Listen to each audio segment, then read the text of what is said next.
going to call to order the Board of Commissioners meeting for September 19th of 2017. It's 5:04 is the time of calling to order.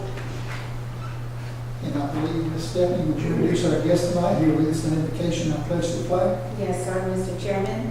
We have Ms. Mallory Morgan. She is an active 4-H member and is in the 12th grade at South Effingham High School. She serves as the Effingham 4-H Vice President of Community Outreach. In her role, she is responsible for planning service projects within our community. She is also involved in many 4-H activities on the county, district, and state level. Mallory recently attended State 4-H Congress in Atlanta and mastered in the History Project. Mallory, if you would come forward, please. Ms. Morgan, if you would come to the microphone. That'd be fine. I'm ask everyone to stand, please.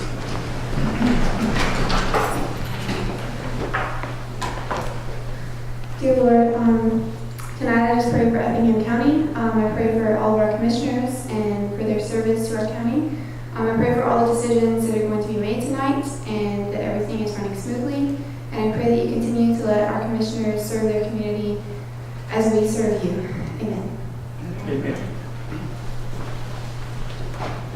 I pledge allegiance To the flag of the United States of America and to the republic for which it stands, one nation, under God, indivisible, with liberty and justice for all. Thank you, Mallory. Appreciate that.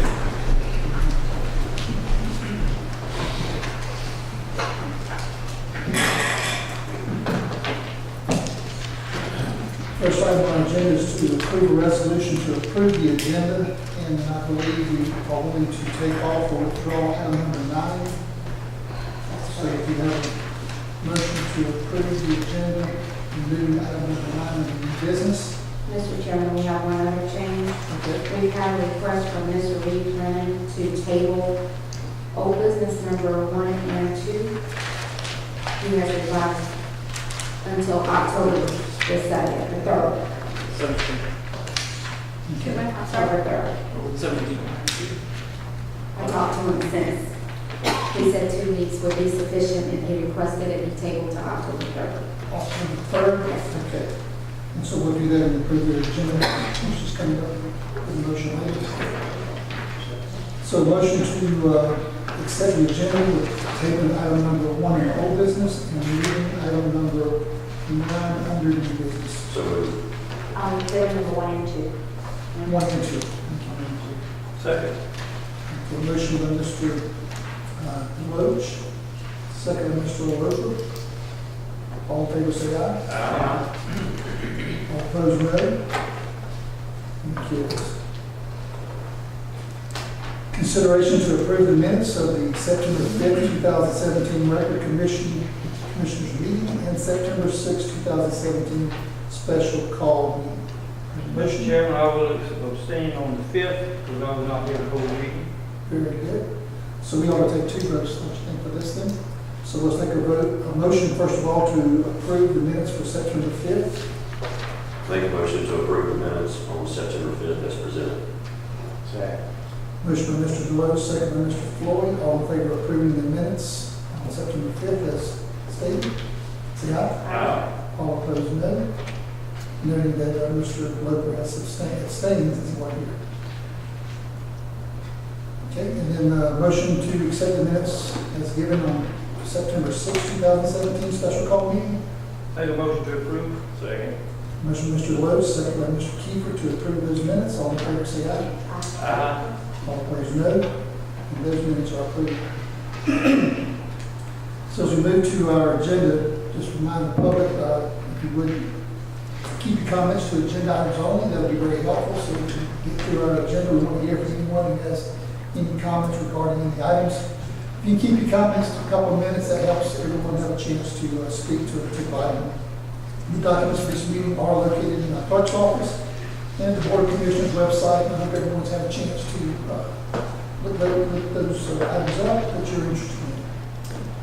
And with that, we'll move to our consent agenda, which is just one item. Consideration to approve to renew the agreement with eGPS Solutions for eGPS base station. Make a motion to approve the consent agenda as presented.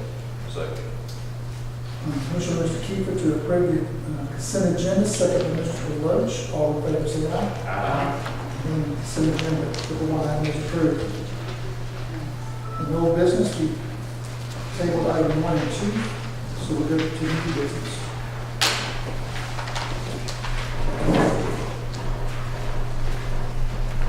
First item on new business is consideration to approve to accept 2 proposals and issue 2 pre-net contracts for disaster debris removal services. Good evening, Pam Charlton, purchasing agent. I would like to request to table this item until the next meeting, as there are some FEMA guidelines that require further review by the county attorney. Ms. Cameron, is that item number 1 or item number 1 and 2? It's item number 1. It's just for the disaster debris removal. Okay. We will still go ahead with the monitoring. And what meeting do you want to table it to? The next meeting, please, Commissioner Jones. What's the date on that? What's the date? That's going to be October.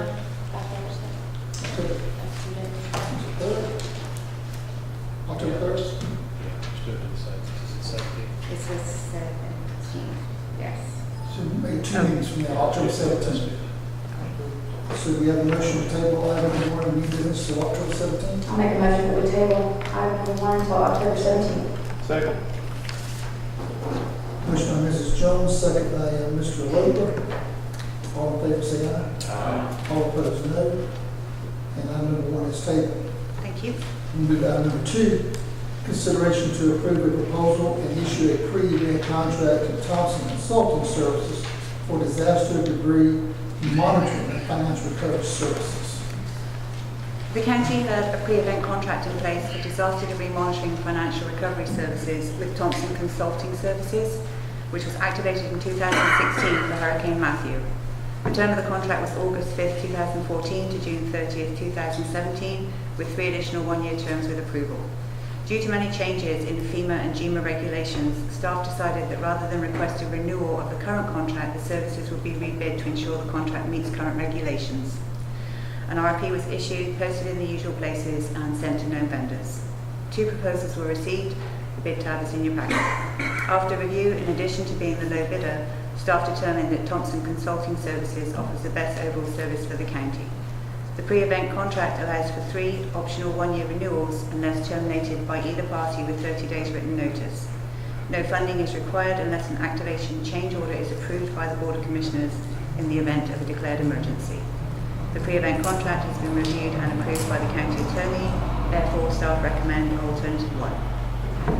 Chairman, was this not the one that we discussed where we may want to add some things to the contract, so we wanted to extend that to another year or not? I don't think so. This is the monitoring. The first item was the debris removal. Okay. You guys have some bids on that, there's some Okay. FEMA issues. I just want to be sure. Yeah, that's correct. None of the ones you bid on the first could be the monitor. Yeah, you have to have a monitor Separate. separately, yes, ma'am. Okay. No problem. So at least have a monitor in place. Any questions or discussions from this one? Got a motion for alternative 1? Make a motion to approve alternative 1. Second. Motion by Mr. Loper for alternative 1, second by Mr. Deloach. All in favor, say aye. Aye. All opposed, no. And it carries. Item number 3, consideration to approve to accept a quote for catastrophic inmate medical insurance for jail. Effingham County carries catastrophic inmate medical insurance to cover loss on jail inmates who are not under state custody. A renewal quote was received from the Apex Insurance Agency with 3 options as listed on your staff report. Option 3, with a deductible of $40,000 and a cost of $8.42 per inmate per month, is the same as last year, but the total quote has increased from $15,055 to $17,480 due to an increase in the average daily population. The plan coverage runs October 1st, 2017 to September 30th, 2018. The quote from Apex has been reviewed and approved by the county attorney, and as funding is approved in the current budget, staff recommends alternative number 1.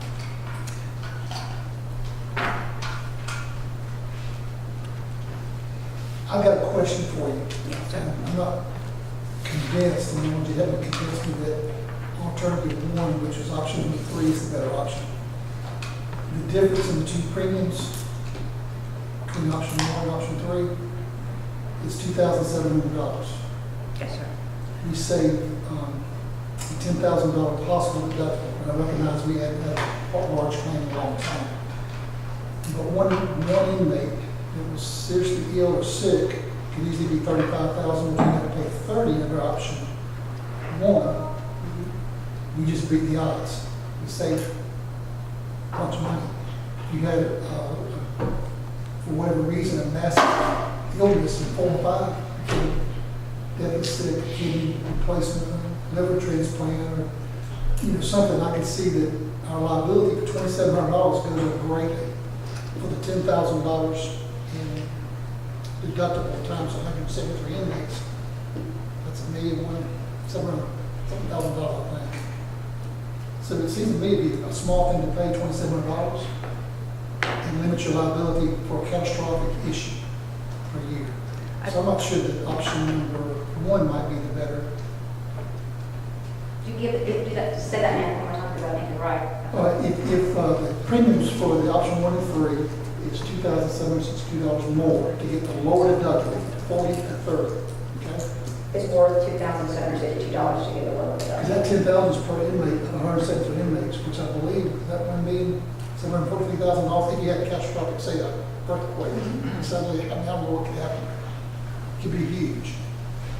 So, and I get the reason, I think, because I asked parents about it, because they had a claim in the last 6 or 7, 8 years, and so we're weighing it that way.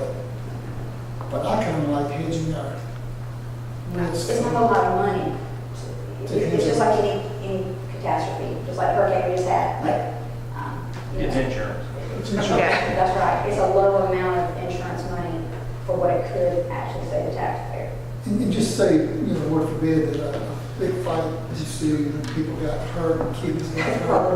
It's just 4 or 5 people that had some major medical issues, we could easily go with that. With 5 inmates, we could have $30,000, $40,000 beyond our deductible. It'd be a van, right? A van crash, that's right. So I recommend to the board that we consider just go ahead and pay the $2,700 more and use option 1, which I believe is alternative number 3, would be my recommendation. Any discussion or questions on that? And I'll entertain a motion for any more of the alternative, Mr. Chairman, will you clarify, you're doing option 1? which is alternative number 3 over there. Is board Yes. approval of agency option 1 quote for catastrophic. Well, I'll make a motion that we approve alternative number 3. That's correct. Okay. Second. Motion by Mrs. Jones for alternative number 3. Second by Mr. Loach. All in favor, say aye. Aye. All opposed, no. And it carries. Thank you for your Thank you. research, and I appreciate that. Item number 4, consideration to approve the agreement between Georgia Technology Authority and the Effingham County Commissioners for motor vehicle records for employees.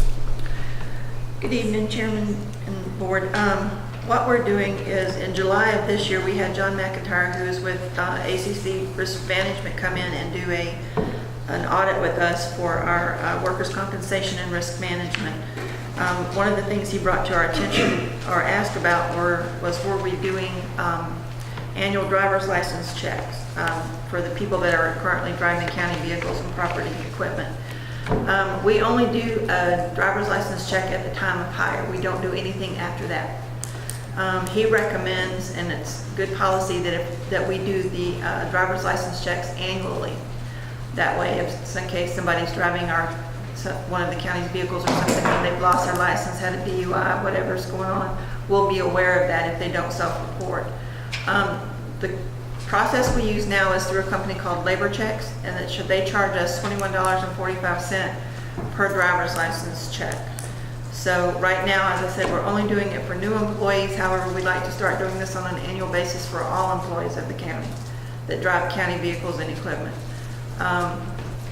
So what's the annual cost? Ma'am? So what is the annual cost then? How many employees times I was going 21.45? to say, how many employees we have that drive vehicles? Calculate that.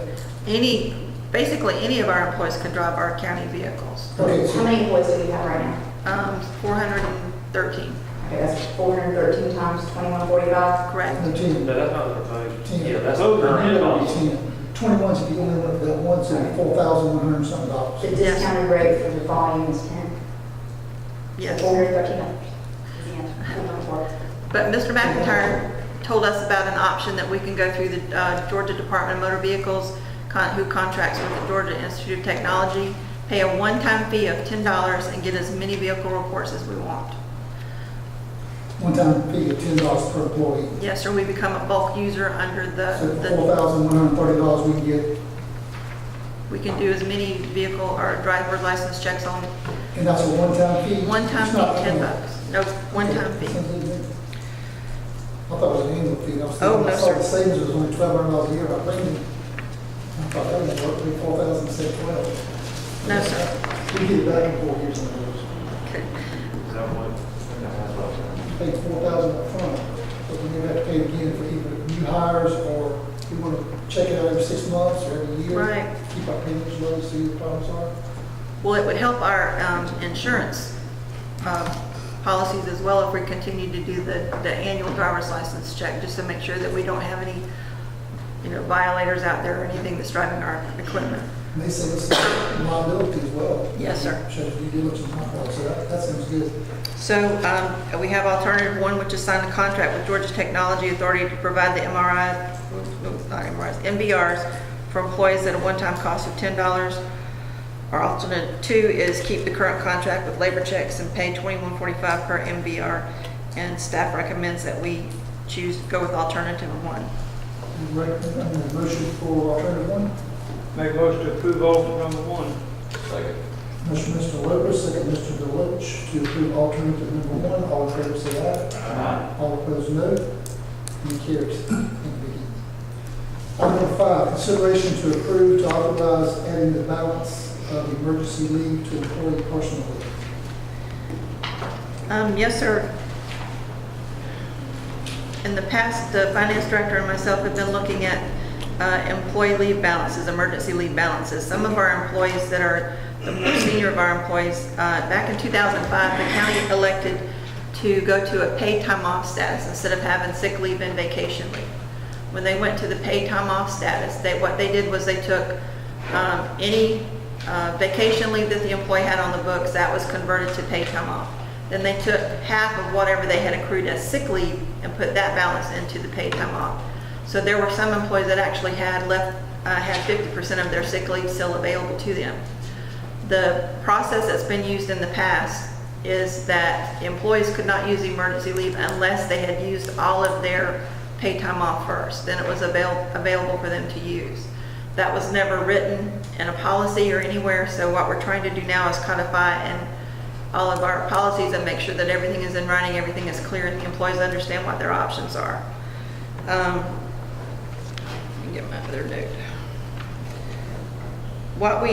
We came up with 3 alternatives, and then speaking with the chairman, the county administrator, and our director of finance this afternoon, we've come up with an alternative number 4. But our first alternative was to add the balance of the emergency leave to the employee's current paid time off balance. What that's going to do is there won't be any way to track what the emergency leave balance was because it's going to mix everything together. Pay out the value of the employee's alternative number 2 is pay out the value of the employee's accrued emergency leave to the employee. Some employees may want that. That could create a tax issue for some employees. We've got a couple that have relatively large balances. One's worth around $12,000 if we paid it out. So that's not a very good option for the employees. Alternative 3 was to allow them to split the emergency leave between alternative 1 and 2. They could pay some out, or they could and then put the rest towards their balance. And then alternative 4, which seems to be the best of all worlds, is, I can find my papers today. Any employee that has a balance of emergency leave will be able to cash it out at the rate of, for every 2 hours they've accrued, they'll get paid 1 hour. But they have to make an election to do that no later than December 15th of this year. Any employee that has a balance of emergency leave will be able to use the emergency leave after they have used all other available leave, which is basically what's in place now. It's just not codified. And any employee that elects not to cash out their balance of emergency leave and does not use all of their paid time off and have to use their emergency leave will be able to be paid out their full balance at the time that they leave the employment of the county. Chairman, if I can make a couple of comments on this. Judge Mosley contacted me and regarding this issue that she had with one particular employee. Sheriff McDuffie had talked to me briefly about some employees that he had in the past. And really, I'll be honest, at the time Sheriff McDuffie talked to me about it, I wasn't in full understanding of exactly what it was. But when I met with the judge, her employee had a copy of her pay stub and was able to show me some things so that I kind of understood what was what, and I asked some questions. And so we finally got to hear that basically there is this account that employees had earned some time. And in the past, there was no concrete policy voted on by the Board of Commissioners, but the employees were kind of told how it was being handled. And I'm not clear if it even actually shows up on all their paychecks or... It does not any longer. The only way that employees know what they actually had in the account is if they have a pay stub going back to 2005. And this only applies to older employees because it was handled at some There's point. like 48 employees still with us that have this emergency leave time. Yes, sir. Now, and I will say, I was just handed alternative number 4 when I got here tonight, but in looking at that, and this is how I take it, and I do like that, I like options. I like people to have choices and options. Number 1, the way this works, it's kind of like if you want to take an early payout, you can, and here's 2 ways you could do it, 1 or 2. And then if you don't want to take an early payout, we'll pay you the whole thing. But we're not able to do that until you leave, and that prevents us from having to pay all 48 all at one time. Yes, ma'am. So we do have with alternative number 4, we have a way to pay them all, everything they earned. Or if they want to get paid early, they could take it in money by taking half, or they could take it in a balance of leave time if they do it before what date? December 15th, 2017, the end of the year, basically. So I like alternative 4, I think that's reasonable. And now we'll be putting it to a policy per se by 5. Yeah, that's 2 things for sort of all whole board move up to speed with what Ms. Jones is sharing, that you had kind of a stated policy, you couldn't use the, sorry about that. Please cut off your cell phone. Just cost you $10. I know. Sergeant Owens. My other one's probably going to go off before I get it turned off. But we have a policy in place, we couldn't use this emergency time until we used the other. But it was just sort of a stated policy, we're making a written policy, so we're fine. But we recognize there's some employees, about 48, who've had this for a long time and may not get it until they retire or terminated or whatever. As I was looking at that cost of $98,000, I think it's projected roughly. Yes, sir. Some employees might like to get it before 10 years from now. So I was looking at a present value of a future debt. So if they got $2,000 or $4,000 on debt, now they can invest it and have the $4,000 to get the access used early. As Ms. Jones said, it just gives them an option. Would you like to have some cash? You haven't used it in 6 or 8 years. So option 4 gives them that ability. They will cash it in, turn in 2 days, we'll pay you for 1. You'll have some money up front. They don't have to do it. It's an option. Yes, sir. And it hopefully will eliminate a lot of this emergency leave. We've still just got sitting out on the books. Okay? And you did ask previously that this county attorney and myself check with ACCG's HR attorney to make sure that it was legal for us to take these actions. And the response we received was that it was within your authority to make these changes. Okay. Everybody understand option 4? That's 3 or 4, as long as you understand alternative 4.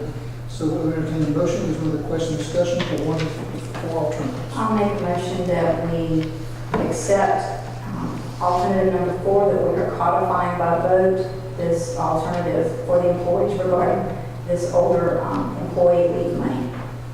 Second. Motion by Mrs. Jones and Mr. Roach for alternative 4. All in favor say aye. All opposed no. Any carries. Item number 6 is an item for discussion on solid waste ordinance. Mr. Lee, do you want to address that for us, please? Yes. This is a non-action item, just discussion. And yes, we got those items later with the Hurricane Irma.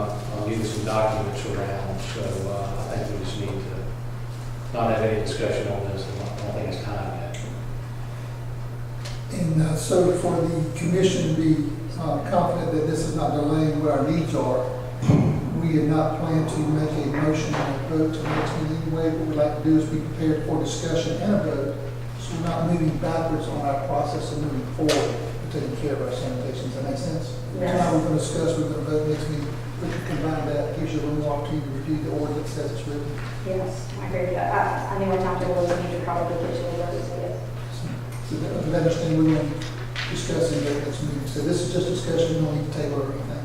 If anybody else has another question or We comment. discussed it, we're going to discuss it next time. Discuss it next time. I did get a chance to read this afternoon, so I've got a few notes that we'll look at. Okay. Moving to item number 7, consideration to approve a quick claim deed between Effingham County and Chris Shea for property located at 2720 Highway 21, map number 4298, 18A. Good evening, Fiona Charlton, purchasing agent. The board approved a real estate contract with Mr. Chris Shea in the amount of $40,000 for the sale of a surplus property located at 2720 Highway 21 South, map 429A-18A on August 16, 2017. The real estate contract has been fully executed, the plat recorded and the quitclaim prepared for signature. As Mr. Shea has indicated, he's happy to close on the property with a quitclaim drawn up by the county attorney. Staff recommend alternative number 1. Any questions or discussion on this beyond? If not, I'll entertain a motion. Make a motion to approve alternate number 1. Second. Motion, Mr. Weber, second by Mr. DeLoach to approve alternative number 1. All in favor, say aye. Aye. All opposed, no. And it carries. Item number 8, change order, consideration to approve change order number 2 with Altamaha Building Systems for Stillwell Clio Fire Station. Altamaha Building Systems are currently building the Stillwell Fire Road Fire Station. The specs call for the 4 thermostats to be attached to the heaters, which are 15 foot above the ground. This change order is to relocate the thermostats to the walls of the building to make them more accessible. The cost of the change order is $1,000, and as funding is available, staff recommend alternative number 1. Just a quick question, I don't want to belabor because it's not a lot of money, but is it the same thermostat, just relocating them? Yes, sir. I checked with, Awful lot of money just to relocate thermostats. I know that, but I checked with Chief Hodges, and we built it exactly the one we have over there on Highway 17 North, and he said to change them, they have to climb up 15 and do the thing, so they don't need to have to climb loud up to the thermostat. No, I Should have agree. been put where I think the reason we start with. Yeah, I agree that you can But change. it's the same buildings, the 2 buildings exactly like, and they put them up 15 in the area. Yeah, I agree that you can change, That's a lot of money, but, it just sounds like a lot of money for $250 to put the wire and everything down. well, they put it in conduit. Yes. There's a little more to it, just running 2 wires, so. Well, the thermostat shouldn't be changed that often. I mean, yeah. I mean, you probably don't change it a couple times a year. Well, when you Sometimes do, it's. You're liable to fall off the ladder. Oh, yeah, it needs to be changed, I just thought, $250, but I'm wiring it and put It's gonna be in conduit now, so it'll be a little more to it, just running wire down the wall. Okay, But anyway, just the cost. still a lot of money. Yeah. When we offer these change orders, do we negotiate, do we lead the bank and say, wait, a minute, we ever do that? We don't have an in-house person that does that entire buildings, person can't do something like that. I believe Jimmy Parr, the building official, got the quote. Is it the contractor doing it? It's to run conduit from each heater to thermostat box on the wall for access from the floor. I won't believe it, it just sounds like a lot of money for moving, because I put thermostat, I people put thermostats in and run wire and it's just not that. But were they licensed? I'm just kidding. Mr. Chairman, just to clarify, it is a different thermostat. The previous heat lamps have it built into the lamp that's up hanging above the fire trucks. So it is a different thermostat, therefore the cost It's involved. additional, okay, because this says relocate. It does, but it's So going to have 2. I got you. Also equipment. Well, that makes it a little I different. apologize, I didn't realize That's almost that. a different. Thank you. Okay, very good. All right, that's enough of my longer meeting. Do I have a motion? Make a motion to approve order number 1.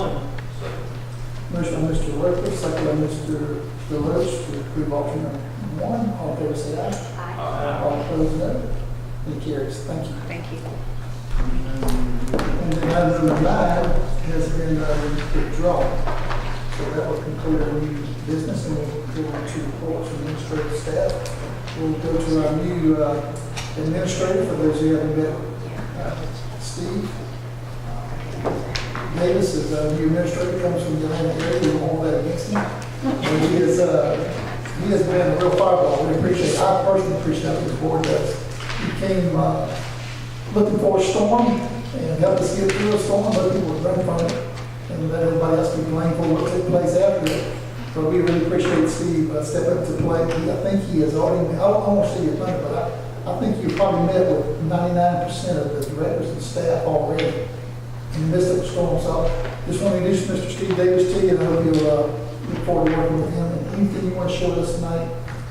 Well, first of all, thank you for this opportunity. I'm excited to be here, and I'm sorry that my wife couldn't make it down to this meeting. We're still trying to sell our house back home, but she will be down here soon, and we'll have relocated.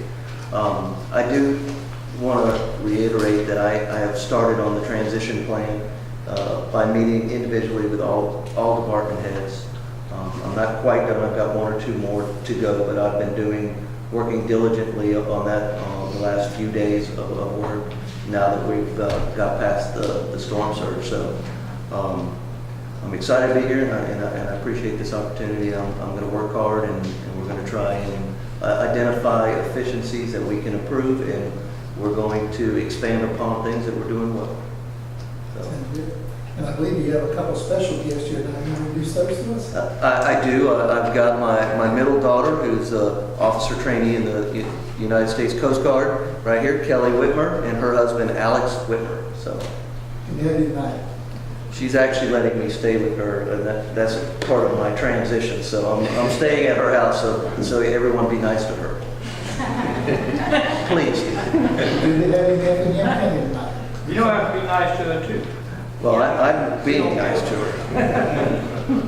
You can move to Effingham. Do you live in Effingham County? No, sir. You're welcome to move up here. It's a great place. Long drive to Tybee. Oh, that's true. That's what she said. She's stationed at Hunter, but yeah. Good to have you guys and glad to have you on board, Steve. Is there any other reports for staff? Yes, sir. Yes, you have your committee reports in your folders. You got your monthly report for EOM. I'd like to remind you about the elected officials briefing that's going to be held Thursday, October 5th at 9:30 in Jessup. Chief Hodges would appreciate it greatly if you all were able to attend this meeting.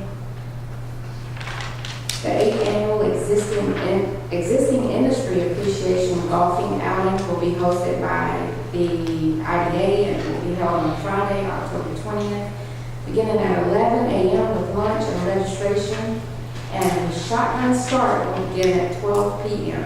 This event will take place at Lost Plantation Golf Course. And you have your monthly report for the prison for the month of August. And lastly, but not least, we have a winner for our ornament contest. And her name is Madeline DuPont, and she is 7 years old. So her ornament will be sent to the governor's mansion to be displayed on their tree. You have one by chance? I'm sorry? You have one to give? I do have the ornament. And if I can get some pictures, because it's been requested by the media, she's not able to be here. So if I can get a picture of the We got a lot of time before the, Yeah, a lot of time. every day is going in each can. Y'all ready? Sure. You can stand here behind Wesley. We want us to. Tell us what to do. Come down front like we typically do, or at least in this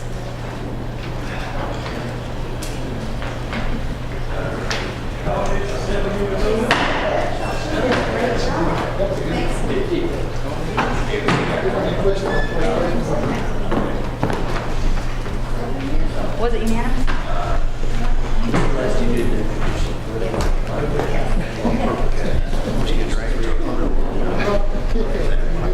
Didn't wear ties. Put the ties over here.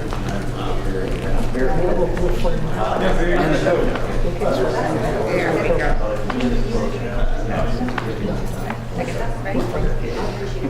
Ready? Yeah. 3, 2. I'm sucking in. Yeah, be sure you do the rules. 3, 2, 1. One more time. 3, 2, 1.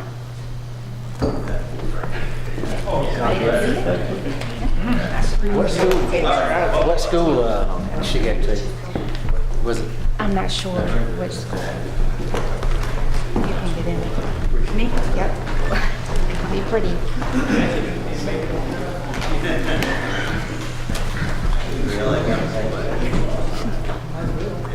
Got it. If it doesn't come out good, don't push it.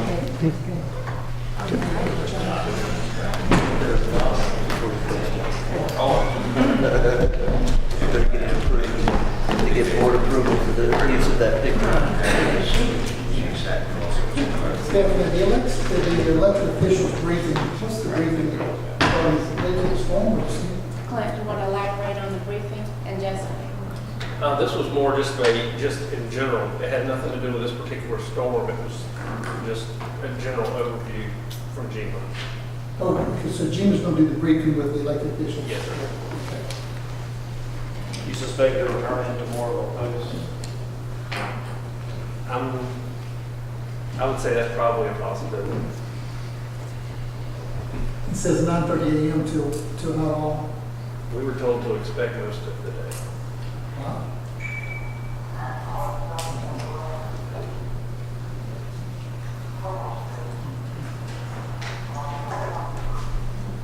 Okay. All right, any other staff, any other reports?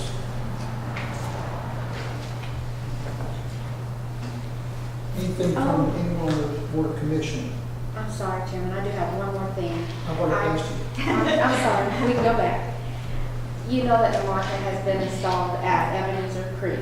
And I mentioned to you, and I believe some of the other commissioners, about them wanting to hold a dedication. I heard from a gentleman today, he said that they are in the works trying to organize it. They're hoping to do something maybe the first part of December. And he asked if you all could please be available for it. He's going to stay in contact with me and let me know what date they decide to go with in December. December. And Steve put out a date today, possibly having a gathering. Yes. So we should check the emails and check those dates. I can't be there that particular day, but if everybody else can, you can move forward with it. The facility wasn't available that day, so we might be looking at the following week. Okay, I think it's good, so we get that date on there. We talked about that, don't get together, that'd be a great opportunity to introduce Steve to all our employees, but our community as well. Anything from the other commissioner? I don't have any. Just want to say, Attorney EMA Director, good job. I'd like to say thank you to all of our law enforcement, first responders. I thought during the process of Irma, everybody seemed to be very informed. I personally, like every 3 hours, the conference calls we had, felt very informed. Seemed like everybody, we were a lot more prepared this time. After we learned a lot last time. No, I agree that everything was very smooth. I listened to the radio quite a bit. Just everybody seemed coordinated. Everything seemed good. I agree, the conference calls were great. I don't know if you did some of those that we weren't all part of last time or not, but that made a big difference because we definitely, everybody had an opportunity to know what was going on to the fullest extent. It went very well. We tried to take some stuff we learned out of Matthew Yes. and utilize it. And I will say between all of our partners and between all the governments, all of our partners, everything went extremely well. Everybody participated well. We have no complaints. Well, that's amazing in itself, right?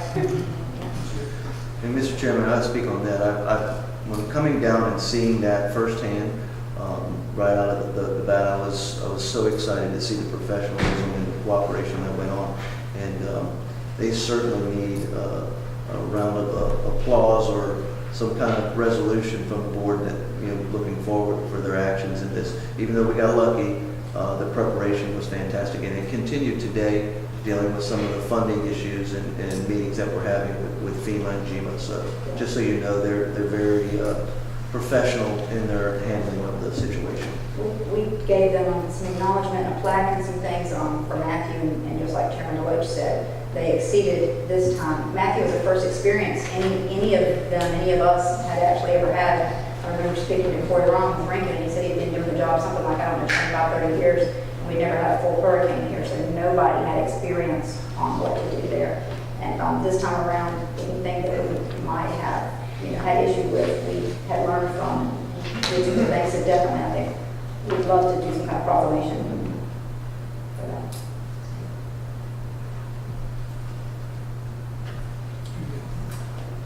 Okay, my 2 cents. Very good. Did y'all do the conversations, the phone conversations on Matthew, same way? Every 3 hours, like we did? No, so that's something we instituted for this. I thought that was excellent. That was very good.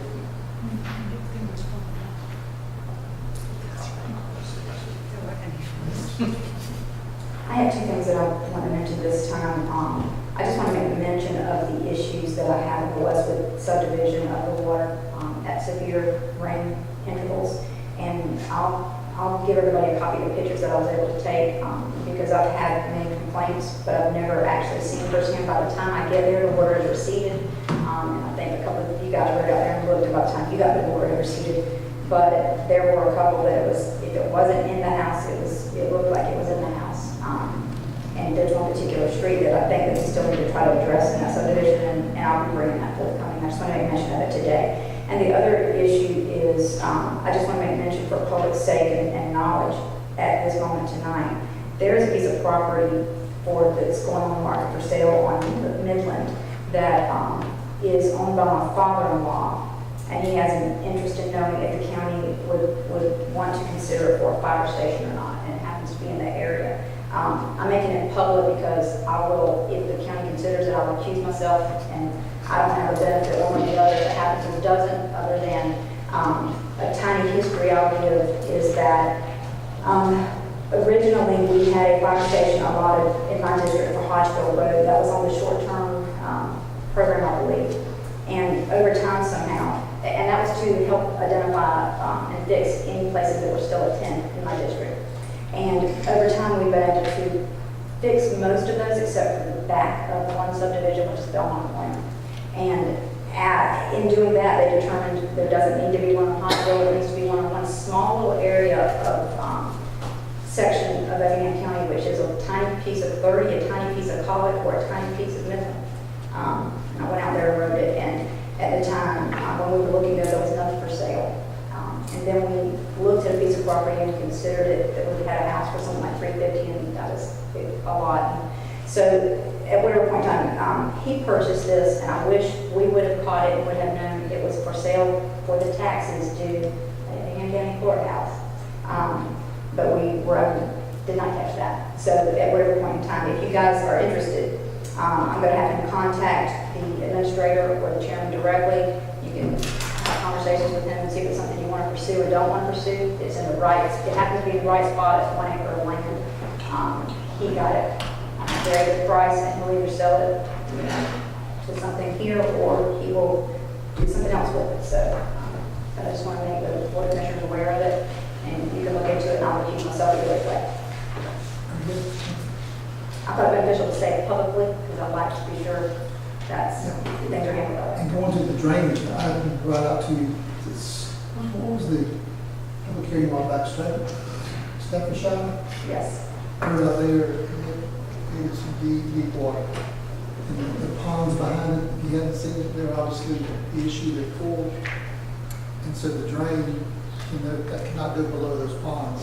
So they, just future efforts, we'd rather look, but they've got to do something, the developer, to take that water off those ponds and move it on where it always been. And Mr. he Chair, went I believe there are some residents from Staffordshire and attendants from Well, he tabled that tonight because if they're here for that purpose, I'll just give an update. That was on our agenda tonight because we had declined it previously or tabled it. And he did ask for another meeting. We've had meetings with him. I've had meetings, we've had public meetings.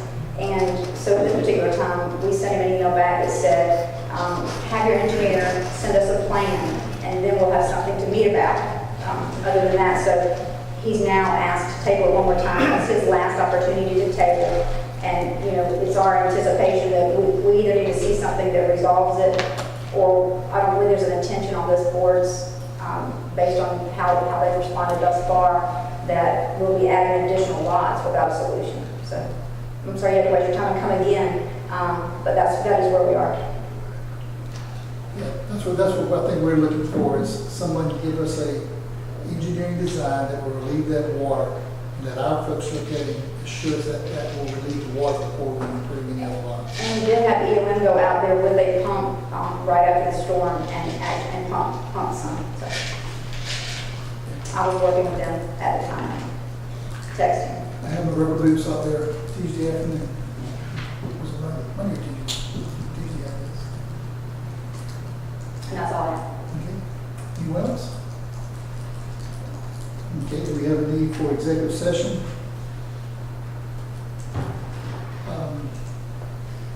We've got an hour, we can go and talk about that one issue that you're not going to meet on Thursday. If that's what you want to do, we can. Or we can just take a break for an hour. We talked about it last time, just to say. Okay. There's no need for, we've got the rest. Unless y'all want to, I mean, you've got that. All right, so we'll have an hour and 10 minutes. We have supper. So there'll be something to do. We can Hour and approve, 10 minutes, I'll go eat. We can't have a public hearing until 7 because that's when it's advertised. Yeah, so sorry about that for those who want to come over to the public hearing, but we have to start meeting at 7. We can go ahead and approve minutes. Yeah.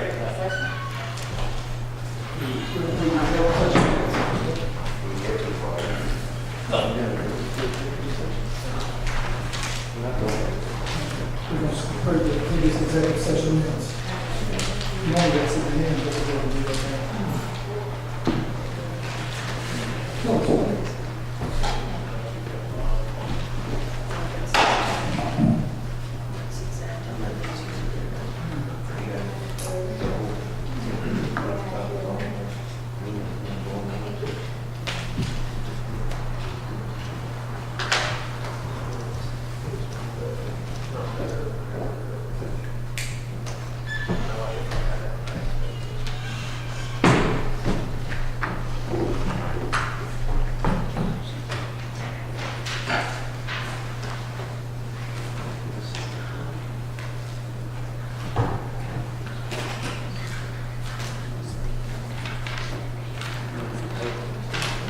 Are we just approving 5th?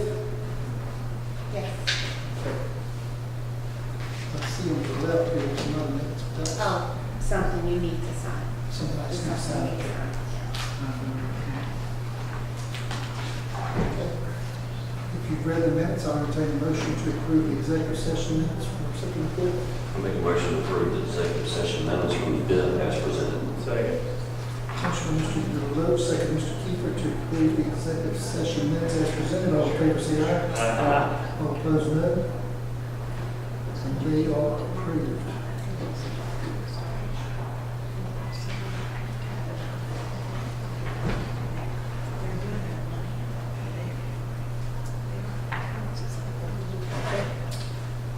So I'll go ahead and ask them to take a recess.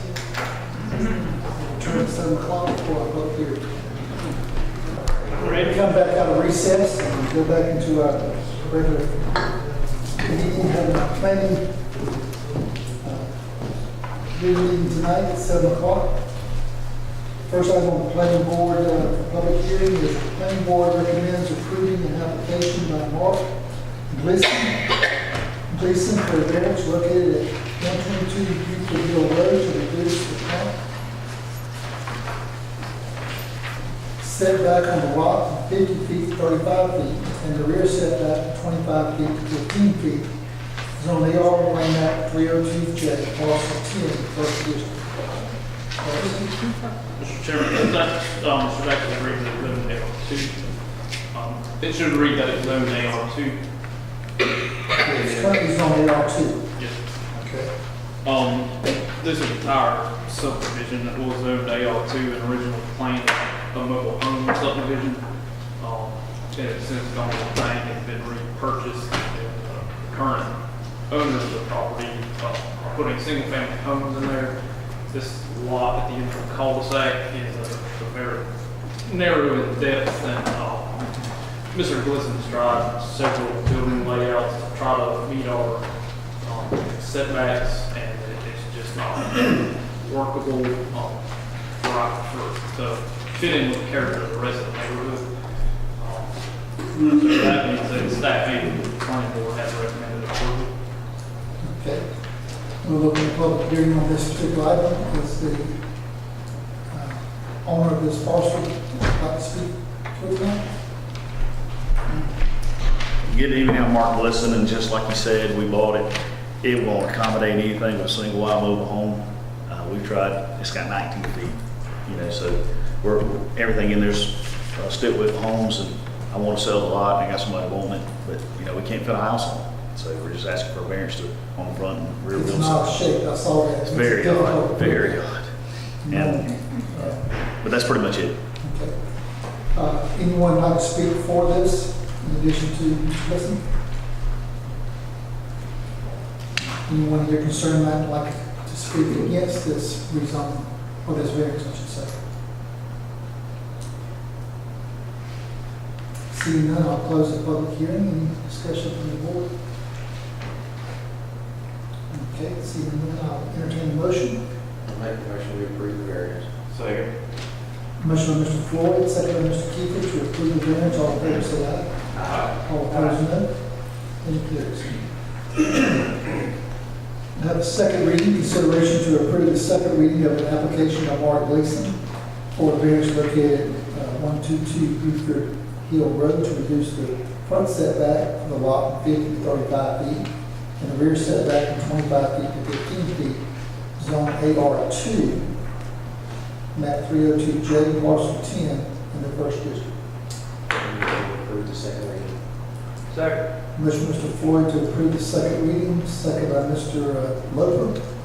All in favor say aye. Aye. And it's approved. Okay, you're set, Jason. Item number 3, a planning board recommends approving an application by Brian Allen for a sketch plan for Park West Phase 4 and 5 consisting of 86 lots in Phase 4 and 209 lots in Phase 5 located off of Highway 30, map 419, parcel 2 of the second district. Mr. Marcy? Mr. Chairman, this is a sketch plan for the remaining acreage that is buildable out in Park West subdivision. It's going to be phases 4 and 5. Phase 4 would include a recreation area that was part of the approved rezone. All the utility master plans are in order, and staff and engineer, zoning staff and engineering staff have reviewed and recommend approval. So it meets all the zoning requirements for that? That's Yes, it, sir. Okay. All right, we'll open. There's no public hearing for this one. Just need comments and discussion from the board.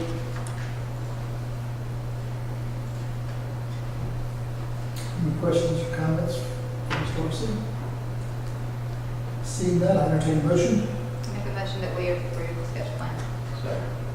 Motion by Mrs. Jones to approve the sketch plan, second by Mr. Floyd. All in favor, say aye. All opposed, no. So the sketch plans are approved. Item number 4, have a public hearing. Planning board recommends approval of an application by Chad Davis to rezone 1.25 acres plus or minus out of 7.7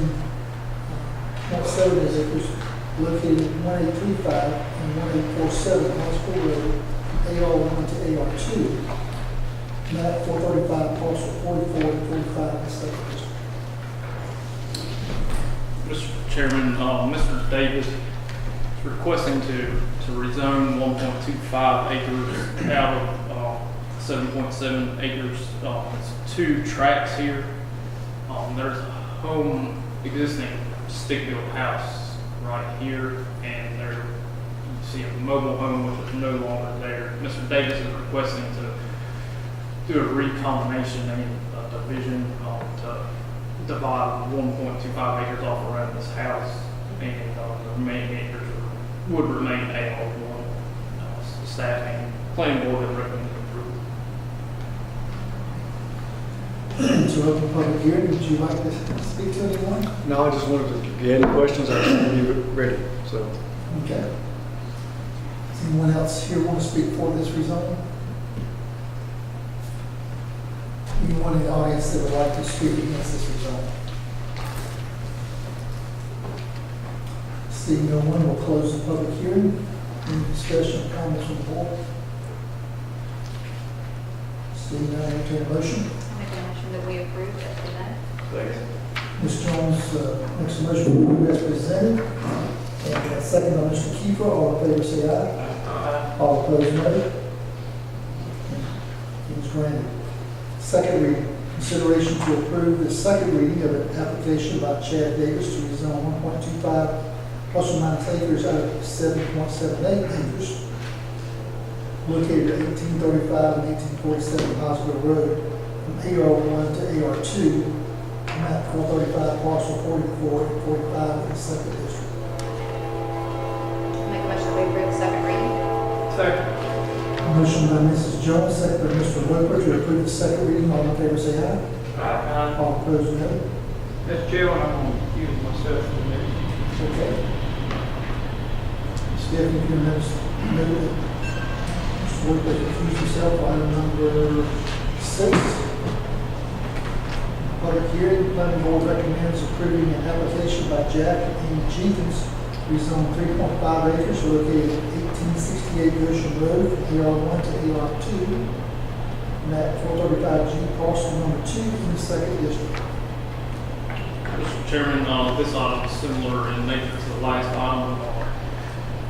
The Jenkins are wishing to subdivide a portion where this home is located that is no longer there to allow for a home site, and then the remaining acres would be recombined with the house here. Staff and planning board recommend approval. Is Mr. Jenkins here tonight? Mr. Jenkins, either one?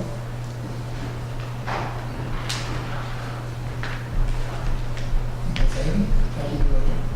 Yeah, that's correct. We're just, it still will be within that, just as Marcy had said, just redividing it so that it gives us enough property just to give us the 1 acre to be able to build off the road, and just redesigning the layout of it. Very good. Anyone else want to speak for this rezoning tonight? This massive crowd we have in public hearings? Anyone present would like to speak against this rezoning? Seeing none, we'll close the public hearing. Any discussion or questions from the board? Seeing none, entertain a motion. Make a motion that we approve as presented. Motion by Mrs. Jones, second Mr. Kiefer to approve as presented. All in favor say aye. Aye. All opposed, no. And it carries. Thank you.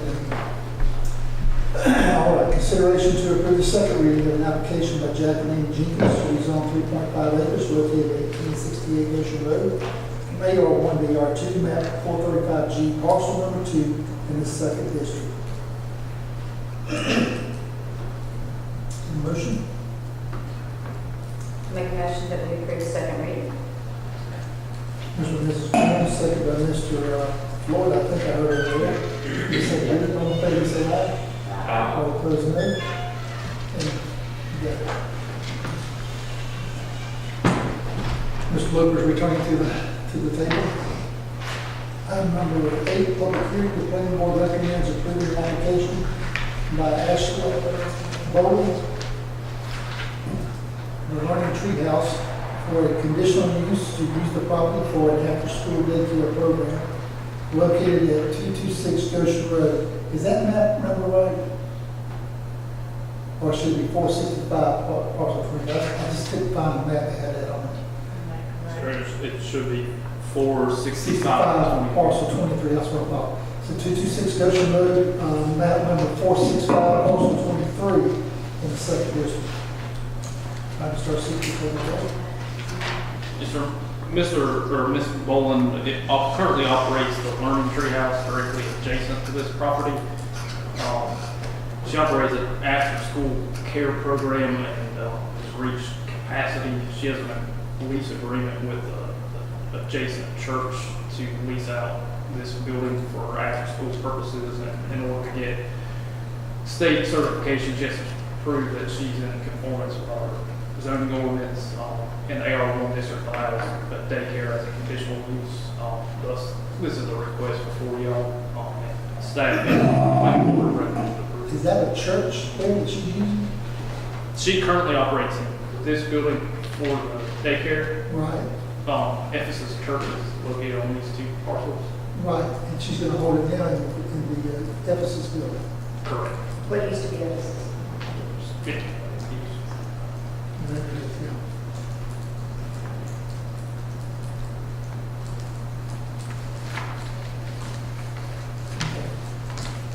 And the church is located in AR1 zone, is what you're saying? Correct.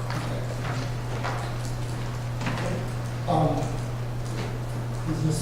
Rowland good night? Anybody wants to speak? See if the owner's here first, if it's not. Anyone want to speak for this conditional use? Anyone want to speak against this conditional use?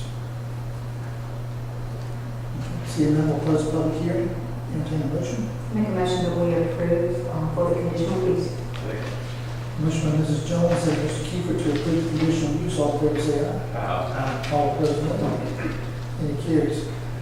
Second reading, consideration to approve the second reading of an application by Ashley Bowen of Learning Tree House for a conditional use to use the property for an after-school daycare program located at 226 Goshen Road, map 465, parcel number 23 in second district. Any motion? Make a motion we approve. Second. Motion by Mrs. Jones, second by Mr. Roach. Okay. To approve the conditional use, all in favor say aye. All opposed, no.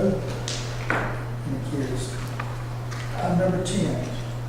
Planning board recommends approving an application by J.A. Kimball for the sketch plan for 5 residential lots and a variance to tie into the existing water system within the subdivision and to use individual septic tanks. Mr. Chairman, before y'all was a sketch plan for 5 lots. They're also requesting the variance, as you stated.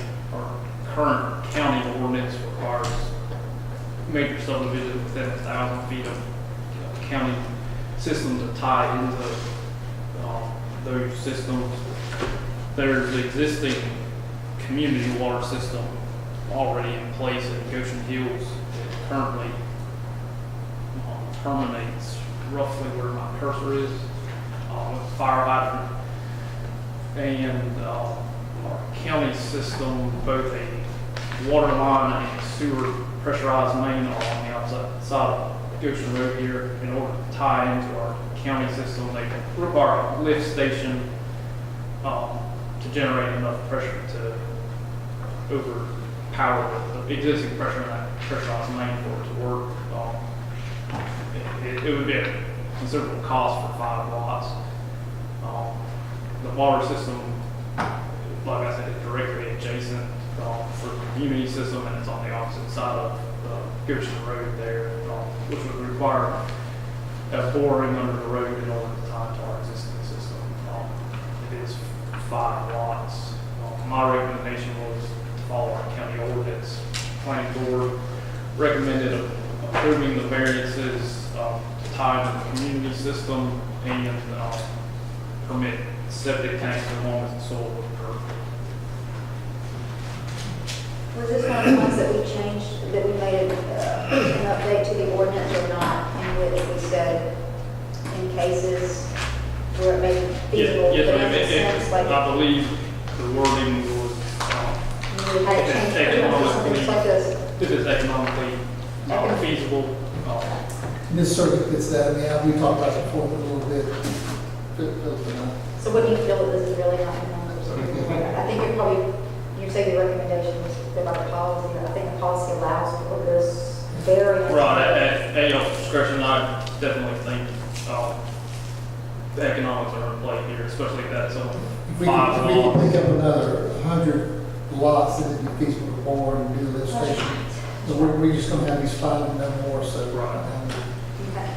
So, any other questions, discussion? So, can I motion? Make a motion that we approve the planning board recommendation for the sketch plan and the variance to tie into the existing water system because it's not economically feasible to tie into the county water system this time. And that's including sewage system, right? Correct. Water and sewer. Motion by Mrs. Jones, second by Mr. Kiefer, to approve the planning board's recommendation. All in favor, say aye. Opposed, no. And it carries. I see no other items of business on the agenda. Does anyone else have any comments they need to bring up?